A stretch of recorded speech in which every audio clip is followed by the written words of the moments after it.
మీరు ఫార్ములా ఈ race case election commission అనుమతి తీసుకోకుండా ఒక బాధ్యతాయుతమైన మంత్రి స్థానంలో ఉండి రాజపూర్వకంగా ఎలాంటి ఆదేశాలు మౌఖిక ఆదేశాల మేరకు ఈ దేశ సొమ్ముని రిజర్వ్ బ్యాంక్ ఆఫ్ ఇండియా అనుమతి లేకుండా భారత ప్రభుత్వం అనుమతి లేకుండా విదేశాలకు పంపించి దాని మీద కేసు అయితే ఏదో మమ్మల్ని భయపడ్డాలని ముందులు భయపెట్టి ఆల్రెడీ సచిన పాముకి పాలు పోసినా వచ్చేది లేదు సచ్చేది లేదు అనే టీఆర్ఎస్ గురించి మేము మాట్లాడేటప్పుడు మానేసి మర్చిపోయినాం.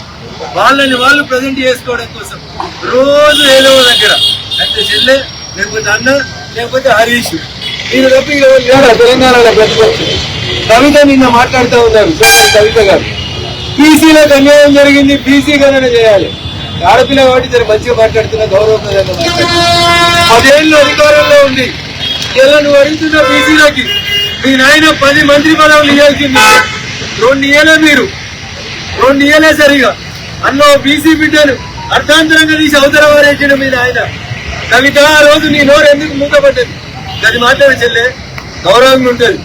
అదే నువ్వు ఆడపిల్ల కాకపోయింటే ఖచ్చితంగా మంచి సమాధానం చెప్పండి. ఇప్పటికైనా బీసీల గురించి మొసలి కన్నీరు ఇంకా దేని గురించో మొసలి కన్నీరు మార్చే కార్యక్రమాన్ని సోదరి కవిత గారు మానుకోవాలి. 10 మంత్రి పదవులు 18లో 54% బీసీలుంటే 10 మంత్రి పదవులు ఇవ్వాల్సింది ఉండే. 10 ఏళ్ళ అధికారంలో ఉన్న టీఆర్ఎస్ పార్టీ 2-3 మంత్రి పదవులు ఇచ్చి అందులో బీసీ బిడ్డలు ఎదుగుతుంటే ఓర్వలేక తీసి అవతల వారేసి ఈటల రాజేందర్ ఆ రోజు ఎడిపోయిన వీళ్ళ నోర్లన్నీ వాళ్ళు బీసీలు కాదా?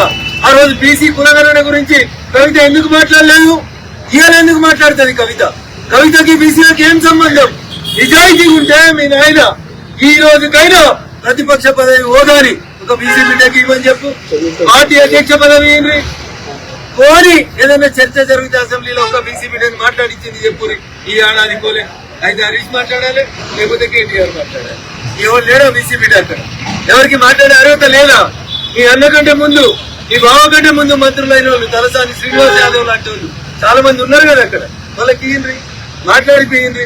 అందుకని ముసలి కన్నీరు బంద్ చేయండి. మీడియా మిత్రులకు కూడా నా విజ్ఞప్తి, ఆ ముగ్గురు గురించి రాయడం బంద్ చేయండి. పొద్దుగాలైతే వాళ్ళే ఉన్నట్టు ప్రతి సమస్య వాళ్ళకే తెలిసినట్టు ఈ సమస్యలన్నిటికీ కారణం ఆ ముగ్గురే. ఈ రాష్ట్రానికి పట్టిన దరిద్రం ఏమైనా ఉందంటే అది టీఆర్ఎస్ పార్టీ. ఇక వాళ్ళు వచ్చి బీసీ గణన చేయండి, బీసీలకు మంచి పదవులు ఇవ్వండి. మీరు కూడా మాట్లాడుతుంటే చెల్లె దయ్యాలు వేలు వాళ్ళు ఇచ్చినట్టు. అందుకని దయచేసి మేము మీ జోలికి రావట్లేదు. మీ సాగు మీరు రావచ్చు, మీ కర్మ మీరు అనుభవిస్తూ అన్ని కులాలను నాశనం చేసి అన్ని వ్యవస్థలను నాశనం చేసి తెలంగాణ ఉద్యమకారుల ఉసురు పోసుకున్నందుకు మంచోడు మౌనంగా ఏడిస్తే ఆ మంచోడి కన్నీరే మీ కోపకి రాస్తుందని చెప్తాను. అది జరిగింది. ఇప్పటికైనా మౌనంగా ఉంటుంది. ప్రజలు ఓట్లయితే ఎప్పుడన్నా 1-2 గెలిపిస్తే సంతోషపడి ఎక్కువ ఎగిరిపడ్డారు అనుకోండి మళ్ళా భూమికి వేసుకుంటారనేది ఆలోచించుకోండి.